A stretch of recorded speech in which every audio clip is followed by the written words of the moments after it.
I thought, okay, because, there's a pandemic, there's a high chance that we're all going to die. So what I'm going to do, I'm going to focus on my health. I think a lot of people feel like they should be setting a New Year's resolution. So they set these resolutions, then they get into a pattern of setting these unrealistic resolutions every year and not keeping them. We're living in such a polite society that, no one has, enough guts just to tell others, well, listen, it is what it is. You just have to stop doing these things, stop eating this crap. Otherwise, you're never going to get better. If you went to the doctor tomorrow and the doctor said, you've got lung cancer, you would give up straight away without a second thought.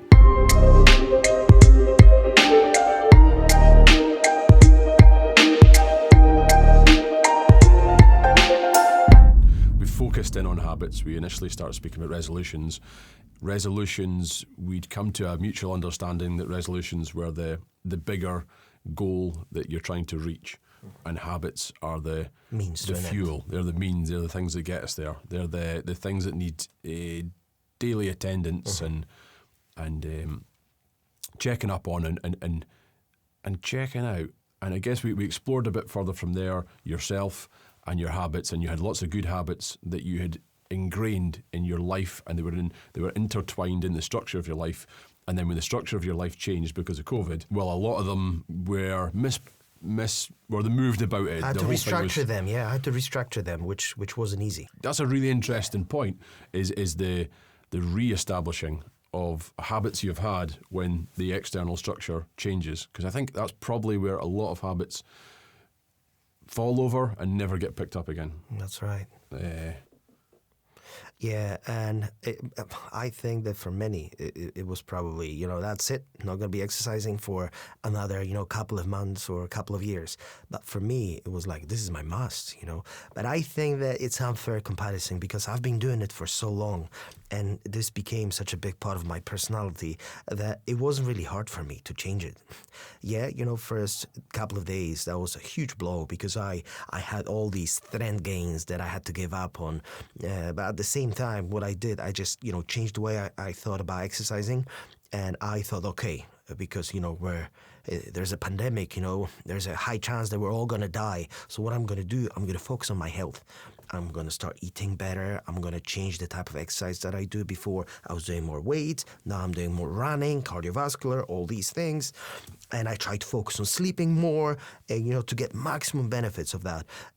So it did change the structure a little. And it changed the way I looked at the world as well. Because before, it was, I always looked after my health. It was important for me. But now, especially now, when you see, that there are dangers, in this world that can be, harmful to us, it is important for us to look after our health as soon as we can. And the younger we start, the better for us. And this is something I wish I had, I had been told when I was in my early 20s by someone who's been, training like me for 15, 20 years to tell me, well, listen, there are certain things that you really want to focus on right now, but trust me, in 15 years, you're not going to be interested in most of them. And if you focus on the different things right now, if you focus on your health, you will thank yourself in 15, 20, or 30 years from now. So how did you manage to re-establish those goals? I suppose the interesting thing, because what we said before is, when external structures change, when the structure of your life changes, it's normal in life for that to happen. Things change. You maybe lose a job or a relationship. It's uncomfortable. It's uncomfortable. Really uncomfortable. But how do you manage to not lose your good habits? And for you, you're still struggling a little bit. Yeah. But it's not like you've stopped exercising. That's right. And you've done some. You say it's easy, but you. I think it's quite hard. You managed to do it, and I think the reason you managed to do it is because those habits were tethered to something important, and that important goal was health in your old age. Yes. And because they had that strong tether, I think that's the reason why you have had some success, and it's like you're going to carry on until you manage to establish a new routine and new habits in the new circumstances. And if circumstances changes again, you'll do the same again. Yeah, absolutely. I'll adapt. Because that's some people won't, and I think maybe the reason, partly, maybe there's other reasons. Let's discuss it.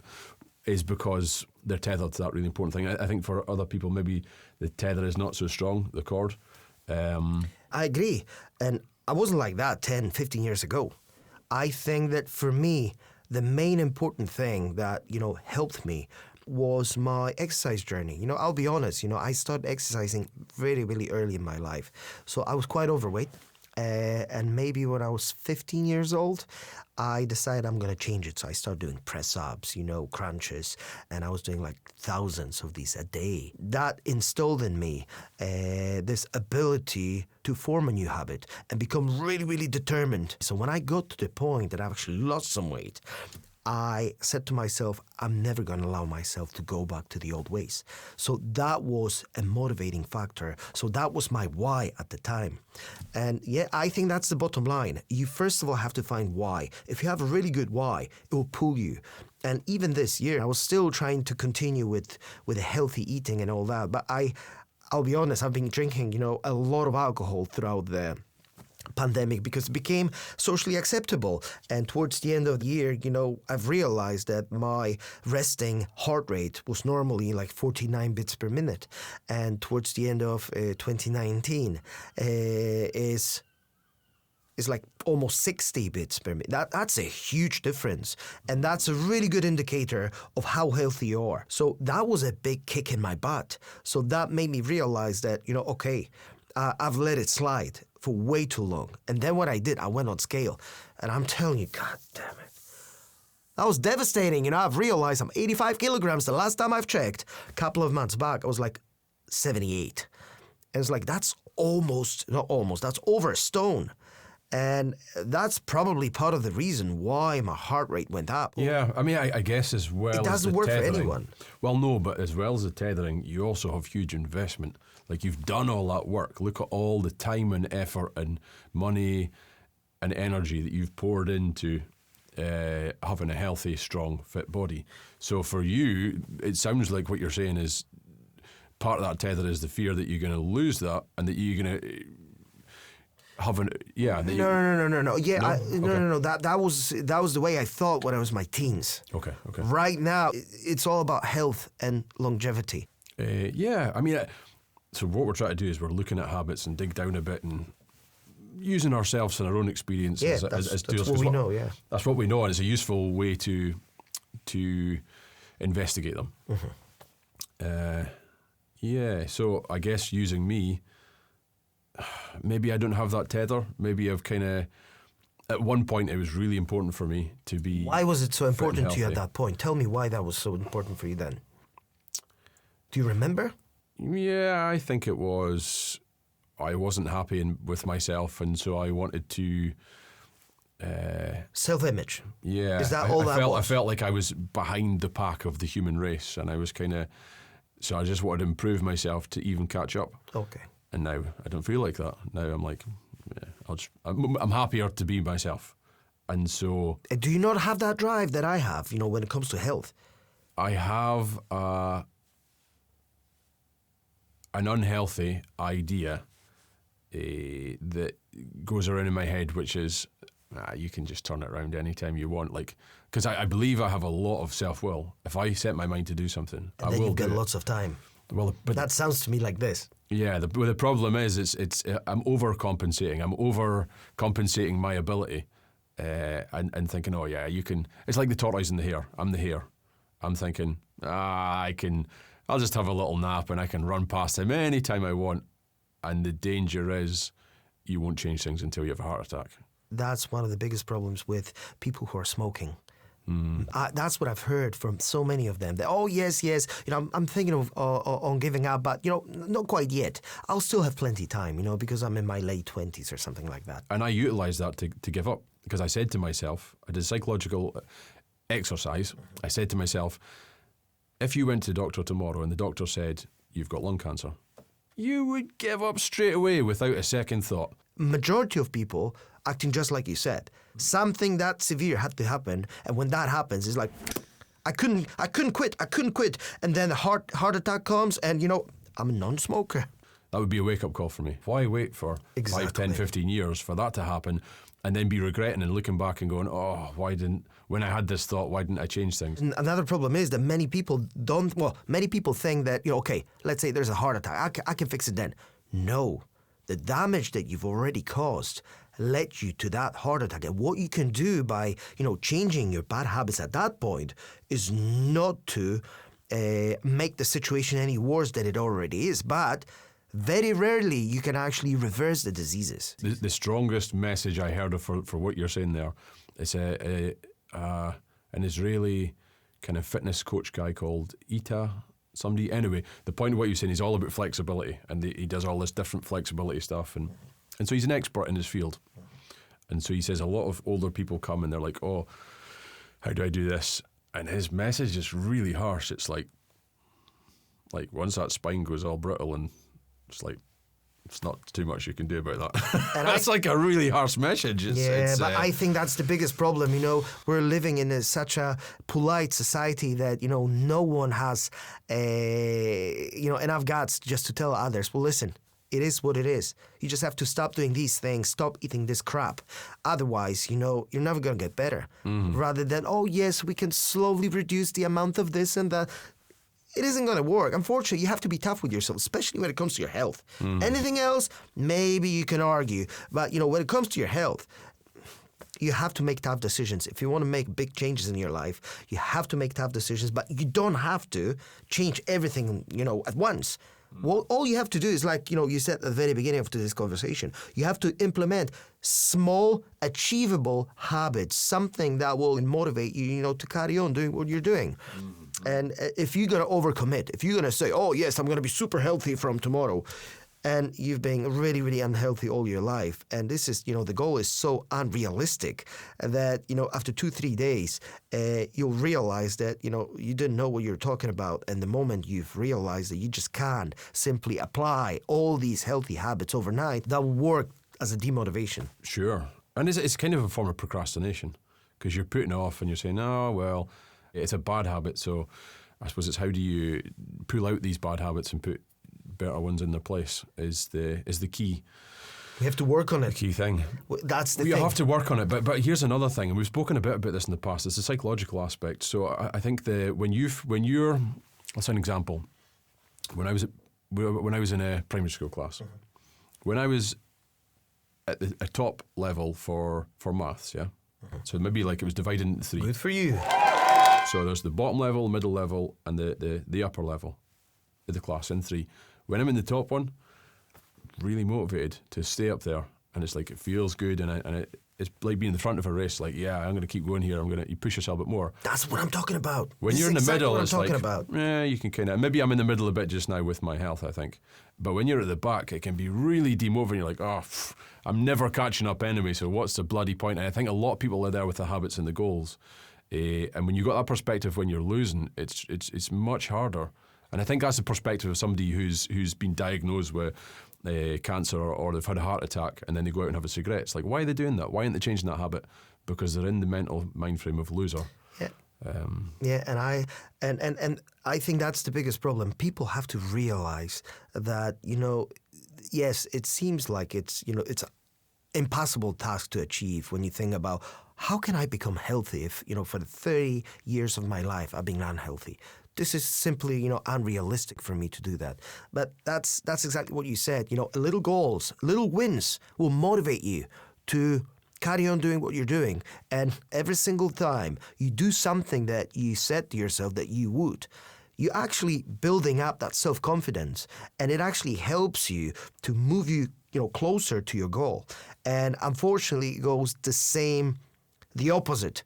So if you're going to say that you will do this, you'll do that you're going to, let's say, write your notes at work, and if you're going to say that you're going to drink that water, if you're going to say they're going to eat something healthy, but, you'll procrastinate. You'll decide, I'll do it tomorrow. I don't do it today. What happens is there's this, vicious thinking cycle that will just, perpetually keep you in the same place where you are. Sure. You can't expect change if you're going to, do the same things over and over. Well, it puts you in the mind frame of loser.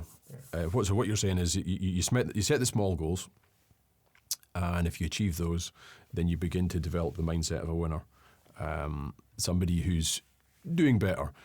And if you fail, you're going to be more like a loser. And that was part of the reason, that was one of my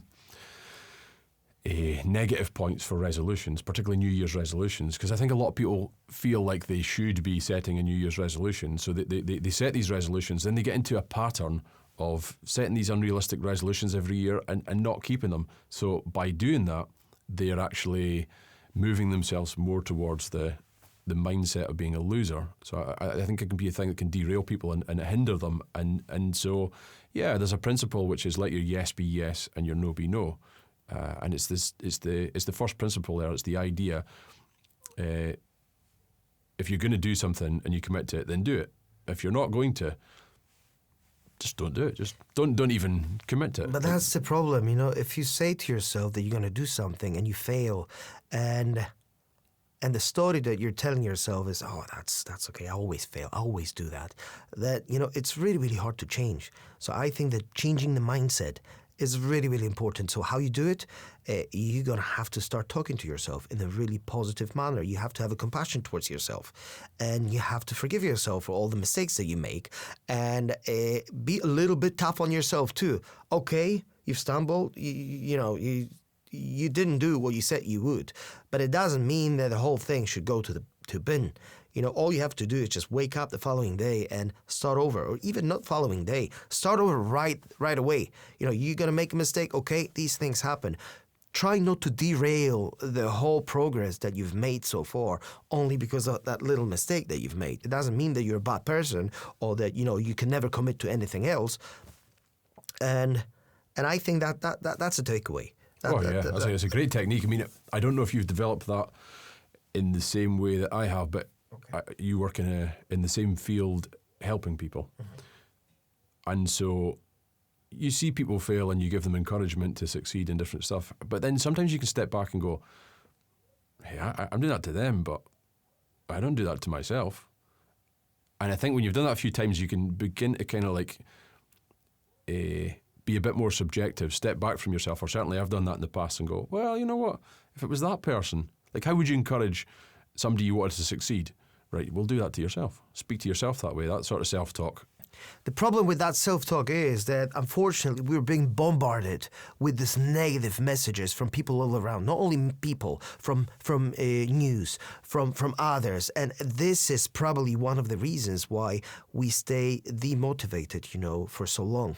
Because how can you be positive? How can you stay positive if all you're hearing is that, you know, they're talking, you know, the news are talking about death, are talking about wars, are talking about, you know, viruses, and how can you think about, you know, your health if you're preoccupied about all these worst case scenarios that can happen? You know, no one's to say that they will ever happen. But if you're in that state of mind that you're constantly fearful of what could happen, and it's not good for you, it's not healthy for you, that has a direct impact on your immune system, on your positive thinking. You know, you can't think positive if your subconscious mind is constantly petrified that something horrible can happen to you. So, yeah, I think that's important. I think it's very important. I don't think it's a problem with positive self-talk. I think it's something separate from it. It has impact on it, in my opinion. I think they both have impact on you. Yes, yes. But well, the other one you might have some less control over, but we've spoken about this, that you can control it in some, and you have. You've limited your exposure to the news. I guess one good takeaway for us to frame for ourselves, to move us a little bit more into the winner camp, is that habits don't have to be big, can be small. But one small habit that we've both succeeded in establishing in this new change, in the new circumstances, is reducing our media consumption. Yeah. It's like, hey, that's a win. That's absolutely. That's improving our health. That's moving us into the winning mindset. In any other circumstances, you know, drinking 2 glasses of whiskey 4 or 5 times a week will be considered an addiction. Whereas, you know, in the midst of pandemic, it's okay because everybody else is doing it. So that's why, you know, a good habit would be quitting drinking. That's what I'm doing now, and hopefully I'm not gonna have any alcohol for the entire 2021, and who knows, maybe for the rest of my life. We'll see about that. But having a big goal, having a good why, definitely helps. And like you said, small goals, small habits, and don't try to overwhelm yourself with all this unrealistic expectations. Just try to focus on things that are within your reach, and if you can master these, everything else will unfold the right way. You just have to stay consistent with it. I think that's the message. Yeah, it's a good message. And for this week, in that message of consistency, I am going to commit to identifying some concrete goals, maybe small, that are fairly easy to implement.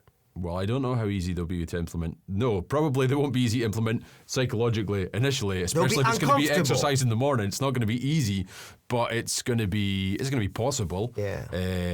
It's going to be harder than usual in the circumstances because there's a lot of resources that are not available to me that would help me do that. But that's life. Absolutely. That's the thing. Tough luck. Yeah, just adapt. Absolutely. Adapt or And that's the message. Die. That's another message. Try not to be overly soft with yourself. Sometimes you do need to be tough on you, because if you're not going to be tough on yourself, no one else will.